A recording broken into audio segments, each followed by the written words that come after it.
नमस्ते दोस्तों, welcome back to our channel. आज हम एक्सप्लेन करेंगे ब्लैक हैट नाम की साइबर क्राइम पर आधारित मूवी को, जो 2015 में रिलीज हुई थी।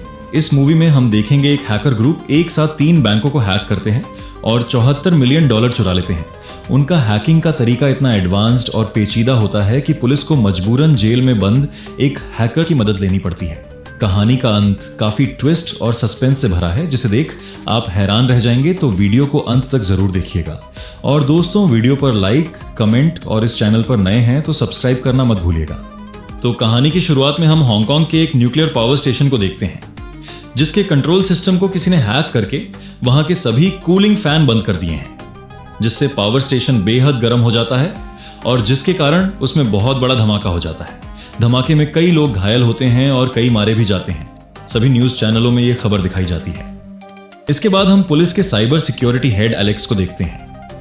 एलेक्स उस विस्फोट के बारे में अपने सीनियर अधिकारियों के साथ मीटिंग कर रहा था। वहां पर वो कहता है कि इस पावर प्लांट के सिस्टम को किसी ने हैक किया है और हैकर ने रैत नाम के एक मालवेयर का इस्तेमाल किया है, जिसे दूर से कंट्रोल किया जा सकता है। यह मालवेयर इंटरनेट के जरिए किसी सिस्टम में नहीं डाला जा सकता, इसलिए जरूर किसी ने पावर प्लांट में घुसकर मालवेयर को मैन्युअली सिस्टम में डाला है। तो अब हमें उस इंसान को खोज निकालना होगा जिसने यह किया है। लेकिन चौंकाने वाली बात यह थी कि हैकरों ने ना तो किसी से कोई पैसा मांगा और ना ही किसी को मारने की धमकी दी। मतलब साफ था कि उनका इरादा कुछ और ही है। खैर, अब दूसरी तरफ अमेरिका के एक जेल में हम निक नाम के एक नौजवान को देखते हैं। निक के पास फोन मिलने के कारण जेल के अधिकारी उसे सेल से निकालकर पूछताछ कर रहे थे, क्योंकि वो एक हैकर है और उन्हें लगता है कि शायद वह उस पावर प्लांट हैकिंग से जुड़ा है। लेकिन निक के पास कुछ न मिलने पर उसे फिर से सेल में डाल देते हैं। अब सीन शिफ्ट होता है और हम चीन के साइबर सिक्योरिटी ऑफिस को देखते हैं, जहां कैरोल और हेनरी नाम के 2 ऑफिसर एलेक्स के बारे में बात कर रहे हैं। एलेक्स ने अमेरिका की सबसे बड़ी यूनिवर्सिटी MIT से कंप्यूटर साइंस में ग्रेजुएशन की है और उसकी बहन लियान ने भी MIT से नेटवर्क इंजीनियरिंग में ग्रेजुएशन की है। अब दूसरी ओर एलेक्स अपने घर में बैठकर हैकरों द्वारा चलाए जा रहे कोड को देख रहा था कि तभी उसे कुछ जाना पहचाना कोड दिखाई देता है और जिसे देख वह बिल्कुल चौंक जाता है। फिर बाद में वह अपनी बहन लियान से मिलता है और कहता है कि जब मैं MIT में पढ़ रहा था तब मैंने और मेरे एक दोस्त ने मिलकर कुछ हैकिंग कोड लिखे थे और ये हैकर उन्हीं कोडों का इस्तेमाल कर रहे हैं, इसलिए इस मामले की जांच करने के लिए मुझे तुम्हारी मदद चाहिए। इसी दौरान अगले दिन हैकरों ने एक स्टॉक एक्सचेंज पर साइबर अटैक किया। फिर अगले दिन साइबर सिक्योरिटी ऑफिस में एक मीटिंग के दौरान डैनियल नाम के एक शख्स स्टॉक एक्सचेंज पर साइबर अटैक के बारे में सबको बताता है कि अटैक में 2 तरह के कोड इस्तेमाल किया गया है। पहले किसी ने सिस्टम में रैत मालवेयर पुश किया, उसके बाद आगे चलकर उसी रैत के माध्यम से पेलोड नाम का एक और मालवेयर डाला गया। कोड देखकर ऐसा लगता है कि दोनों कोड 2 अलग अलग लोगों ने लिखे हैं। तब एलेक्स कार्ल और गेनरी को अलग कमरे में ले जाकर कहता है कि हैकरों ने हैक करने के लिए मेरे लिखे कोड का इस्तेमाल किया है। मैंने ये कोड अपने कॉलेज के दिनों में लिखा था और मेरे साथ मेरा एक दोस्त निक भी था। वो हैकिंग में काफी माहिर है और हमें इस केस में उसकी मदद लेनी होगी, लेकिन दोनों में से कोई भी एलेक्स की बात मानने को तैयार नहीं था। अब अगले ही दिन कैरल फिर एक चोरी की रिपोर्ट लेकर एलेक्स के पास आती है और बताती है कि हैकरों ने इस बार एक साथ 4 बैंकों पर अटैक कर कुल $46 मिलियन चुरा लिए हैं।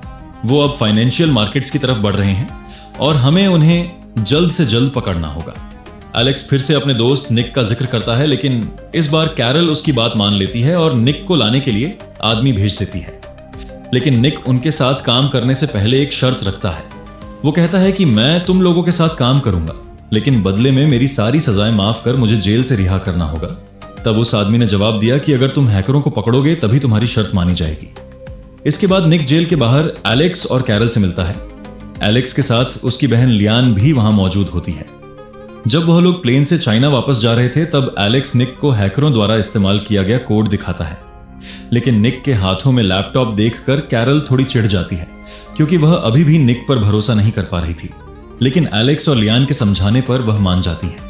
इसके बाद निक उस स्टॉक एक्सचेंज के सर्वरों को देखने के बाद हैकरों के कोड को एनालाइज करता है। फिर वह बताता है कि किसी ने यहां आकर फिजिकली रैत मालवेयर डाला है और फिर उसी के जरिए सिस्टम में दूसरा वायरस डाला गया है। यह सुनकर कैरल वहां के स्टाफ से पूछती है कि क्या किसी ने हाल ही में कंपनी छोड़ी है। तब उन्हें पता चलता है अलोंजो नाम का एक आदमी हाल ही में कंपनी छोड़ी है और उसके पास सिस्टम का एक्सेस भी था। यह सुनकर निक समझ जाता है कि अलोंजो ने ही वहां वायरस डाला है। निक हेनरी से अलोंजो के बारे में और जानकारी निकालता है। निक सबको बताता है कि ये हैकर बाकी लोगों की तरह पैसे के लिए हैकिंग नहीं कर रहे हैं, उनका मकसद कुछ और है। हमें जितनी जल्दी हो सके अलोंजो से मिलकर उससे जानकारी निकालनी होगी। फिर निक, एलेक्स और लियान को साथ लेकर अलोंजो के घर पर जाते हैं, लेकिन वहां पहुंचकर वह लोग देखते हैं कि अलोंजो की मौत हो चुकी है। उसके घर की तलाशी लेने पर उन्हें वहां पर कई हैकिंग टूल्स मिलती हैं।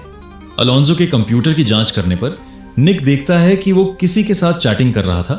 अब निक अलोंजो की आईडी से उस शख्स को मैसेज भेजता है और एक रेस्टोरेंट में मिलने के लिए बुलाता है। दूसरी ओर कैरल और एलेक्स उस स्टॉक एक्सचेंज के एक बड़े अधिकारी गैरी से मिलते हैं। कैरल कहती है कि तुम्हारी एक्सचेंज में जो लोग ट्रेडिंग कर रहे हैं उनकी सारी डेटा हमें चाहिए, हम देखेंगे क्या इससे कोई सुराग मिल सकता है। लेकिन गैरी डेटा देने से इनकार कर देता है। तब कैरल उसके कुछ पुराने करतूत दुनिया के सामने लाने की बात कहती है। तब आखिरकार गैरी मजबूरन उन्हें डेटा देने को राजी हो जाता है। इस बीच निक और लियान उस रेस्टोरेंट पर बैठकर इंतजार कर रहे थे जहां उन्हें चैटिंग के दौरान मिलने के लिए बुलाया गया था। लियान निक से पूछती है कि तुम आखिर जेल में क्यों थे। निक बताता है कि बैंक के सिस्टम को हैक करके वह पैसे चुराया करता था, लेकिन एक दिन वो पकड़ा गया और उसे 13 साल की सजा सुनाई गई। बातों बातों में निक महसूस करता है कि वो दोनों काफी देर से वहां बैठे हैं, लेकिन अभी तक कोई उनसे मिलने नहीं आया। यह देखकर उसे शक होता है। वह रेस्टोरेंट के पीछे के केबिन में जाकर देखता है कि वहां एक मोशन सेंसिंग कैमरा मॉनिटर लगा है। निक समझ जाता है कि हैकर्स वाकई यहां आए थे और उन्होंने काफी समय से निक पर नजर रखी हुई थी।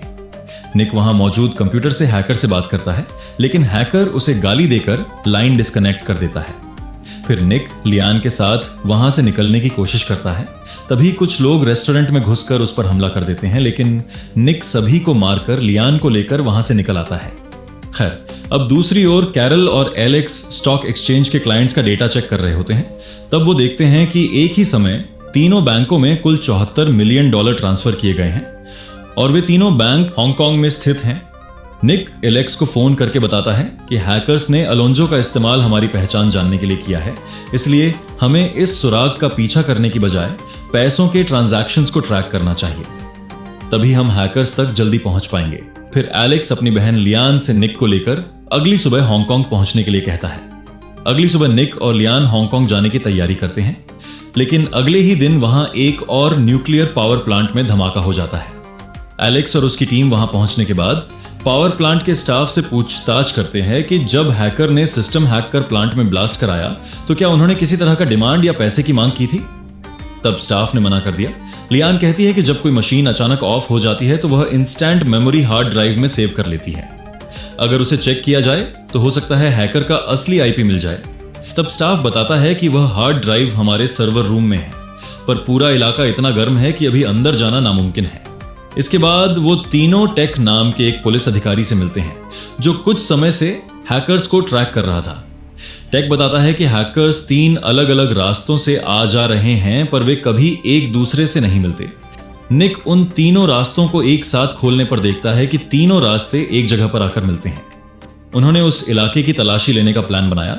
वहां उन्हें एक पिकअप वैन मिलता है जिस पर पुलिस की ओर से छानबीन चल रही होती है। उन्होंने बताया कि कसार नाम का एक आदमी हर रोज एक रेस्टोरेंट में बैठकर किसी का इंतजार करता है, लेकिन किसी से नहीं मिलता। वह किसी को मैसेज करता है और वहां से चला जाता है। यह बात सुनकर निक का शक बढ़ता है और उसे लगता है कि वह लोग कम्युनिकेशन करने के लिए किसी शॉर्ट रेंज डिवाइस का इस्तेमाल कर रहे हैं, इसलिए वो रेस्टोरेंट के पास जाकर इंतजार करने लगता है। लेकिन लंबे इंतजार के बाद भी कुछ संदिग्ध न मिलने पर निक टेक के फोन से वहां के वाईफाई सिग्नल को चेक करने लगता है। सिग्नल का पीछा कर वह एक शॉर्ट रेंज ब्लूटूथ ट्रांसमीटर बरामद करता है। वैन में लौटकर निक बताता है कि कासार रेस्टोरेंट में बैठकर किसी को मैसेज नहीं भेजता, बल्कि वह ब्लूटूथ ट्रांसमीटर में कोड डालता था, और जब उसकी टीम के लोग उस ब्लूटूथ ट्रांसमीटर के पास से गुजरते थे तब वो लोग कोड रिसीव कर लेते थे और उसी कोड के अंदर उनके लिए मैसेज छिपा होता था। अब कैरल कासर को पकड़कर उसके जरिए बाकी लोगों तक पहुंचने की बात कहती है, पर एलेक्स कहता है कि पकड़े जाने पर भी वह कुछ नहीं बोलेगा, बेहतर होगा हम उसे फॉलो करते रहें। वक्त आने पर उससे सभी जानकारी निकाली जा सकेगी। अगली सुबह पुलिस की एक यूनिट छत से कासर पर निगरानी रखती है, पर कसार को उनकी मौजूदगी का पता चल जाता है और वो वहां से भाग निकलता है। दूसरी ओर एलेक्स की टीम हांगकांग में उन 3 बैंकों पर निगरानी रखता है और देखता है कि उसी समय तीनों बैंकों से पैसे ट्रांसफर हो रही है। ट्रांजैक्शन को ट्रैक करके उन्हें पता चलता है पैसे चाइना के एक कसीनो से कैश आउट किए जा रहे हैं। एलेक्स टीम को 2 हिस्सों में बांट देता है। वह खुद निक को लेकर हेलीकॉप्टर से कासर के ठिकाने की ओर निकलता है। पुलिस की टीम को कसार के ठिकाने पर पहुंचने पर पता चलता है कि वो वहां से भाग निकला है। तलाशी के दौरान वे एक सुरंग पाते हैं और उसे पकड़ने के लिए एक टीम सुरंग में उतरती है। दूसरी तरफ एलेक्स और निक दूसरी टीम के साथ सुरंग के एग्जिट पॉइंट पर पहुंचते हैं। सुरंग के भीतर कसार और उसकी टीम लोगों को मारकर बाहर निकलते हैं। एलेक्स की टीम उन पर गोली चलाने लगती है। तभी गोलीबारी के बीच टेक को एक गोली लगती है और वह वहीं गिर जाता है। कसार पीछे हटते हुए एक स्पीड बोट लेकर पानी के रास्ते भाग जाता है और समुद्र में जाकर पैसों से भरे बैग एक कार्गो शिप को दे देता है। इस ओर हांगकांग के उस पावर प्लांट से एलेक्स को कॉल आता है। वो एलेक्स से कहते हैं कि अब हमारा सर्वर रूम पहले से काफी ठंडा हो चुका है, अब चाहो तो अंदर जाकर हार्ड ड्राइव निकाल सकते हो। फिर एलेक्स अपनी टीम को लेकर वहां पहुंचता है। वो जब सूट पहनकर अंदर जाने की तैयारी कर रहे थे, तभी एक स्टाफ उन्हें चेतावनी देता है कि अंदर का तापमान अभी भी बहुत ज्यादा है, तुम लोग 8 मिनट से ज्यादा अंदर नहीं रह पाओगे, इसलिए जल्दी काम करके निकल आना। एलेक्स और निक अपने साथ एक स्टाफ को भी ले जाते हैं, लेकिन जैसे ही वे सर्वर रूम में दाखिल होते हैं, गर्मी बर्दाश्त न कर पाने की वजह से वह स्टाफ बेहोश हो जाता है। निक फौरन एलेक्स से कहता है कि तुम इसे लेकर बाहर निकलो, मैं हार्ड ड्राइव निकाल लाता हूं। फिर वह वहां रखे एक कुल्हाड़ी से सर्वर का स्टोरेज तोड़कर फाइनली हार्ड डिस्क निकाल लाता है। रिकवर किए गए हार्ड ड्राइव को चेक करने पर पता चलता है कि रेडिएशन के कारण उसमें मौजूद आधा डेटा खराब हो चुका है। वो चाहकर भी उसे पूरी तरह रिकवर नहीं कर सकते। तब निक कैरल से कहता है कि जब मैं बैंक हैक करता था तो मैं अपना कोड हमेशा डिलीट कर देता था, तो तुम लोगों ने कैसे मेरा कोड रिकवर किया था? तब कैरल कहती है कि NSA के पास ब्लैक विडो नाम का एक सॉफ्टवेयर है जिसकी मदद से हमने तुम्हारा कोड रिकवर किया था, लेकिन मुझे नहीं लगता कि चीन के केस में US गवर्नमेंट हमें यह सॉफ्टवेयर यूज करने देंगे, फिर भी मैं कोशिश करूंगी।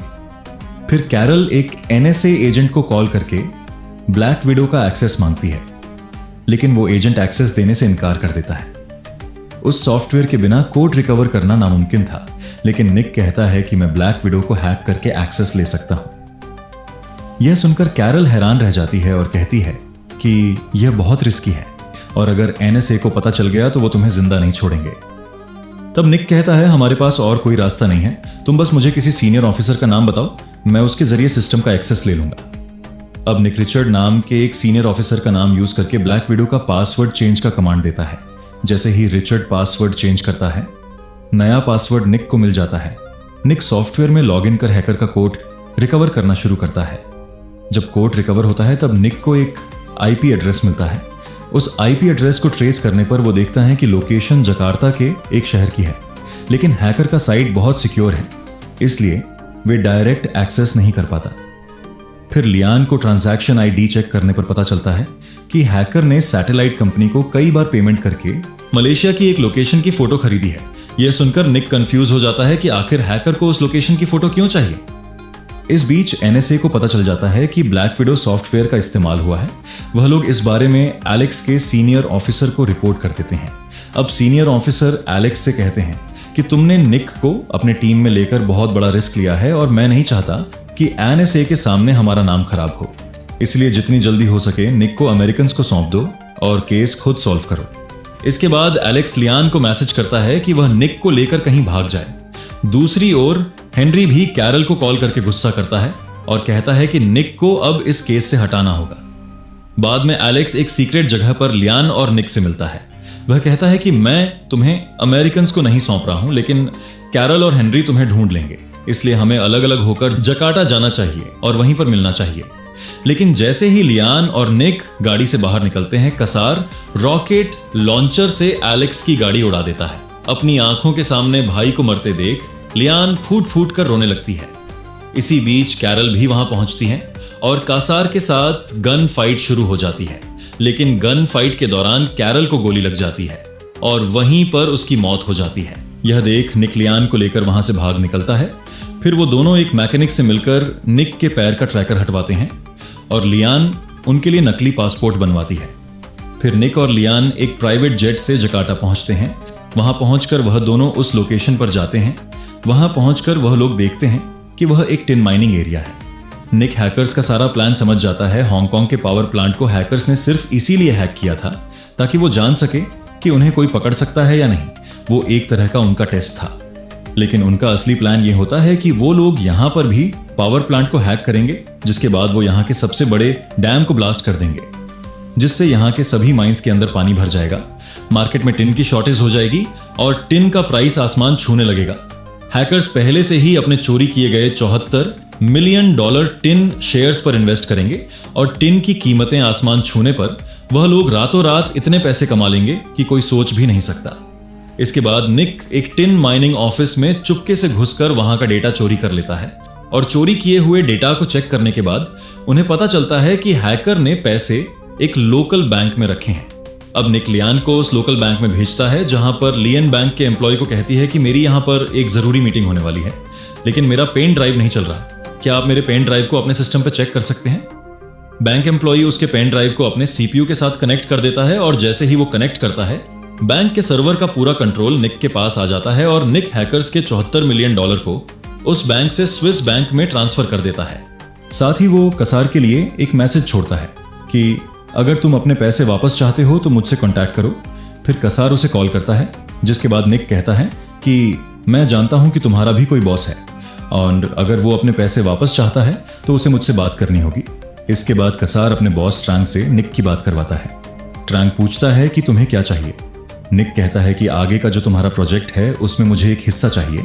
तब ट्रांग कहता है ठीक है, मैं तुम्हें हिस्सा देने के लिए तैयार हूं, लेकिन सबसे पहले मैं तुमसे मिलना चाहता हूं। निक भी उससे मिलने के लिए तैयार हो जाता है। निक को अच्छी तरह से पता था कि ट्रांग कोई हिस्सा नहीं देने वाला, बल्कि वो उसे डबल क्रॉस करेगा, इसलिए वो पूरी तैयारी के साथ वहां पर जाता है। वहां पहुंचने के बाद निक को कसार गन पॉइंट पर ले लेता है। कसार ने एलेक्स को मारा था, जो कि उसका बहुत अच्छा दोस्त था, इसीलिए उसकी मौत का बदला लेने के लिए निक उसे मार देता है। इसके बाद निक पर अंधाधुंध फायरिंग होती है, उसे गोलियां लग भी जाती हैं, लेकिन उसने बुलेट प्रूफ जैकेट पहना था इसलिए वो बच जाता है। वहां पर वो लगभग सभी को मार देता है, लेकिन तभी उसके सामने ट्रांग आ जाता है, जो कि उन सबका बॉस है। वो निक को जख्मी कर देता है। दोनों के बीच लड़ाई होती है, लेकिन निक उसे मारकर वहां से निकलने में कामयाब हो जाता है। फिर निक लियन के पास पहुंचता है, जिससे वो प्यार करता है। लियन उसके जख्मों का ट्रीटमेंट करती है। इसके बाद दोनों उस देश को छोड़कर किसी अनजान जगह की ओर निकल जाते हैं, जहां उन्हें पुलिस नहीं ढूंढ सकती। साथ ही उसके पास हैकर्स के $74 मिलियन हैं, जो उसने अपने स्विस बैंक के अकाउंट में ट्रांसफर कर दिए थे, जिसका मतलब यह है कि उसके पास अब जिंदगी में किसी चीज की कमी नहीं है। और इसी के साथ कहानी यहीं पर खत्म हो जाती है।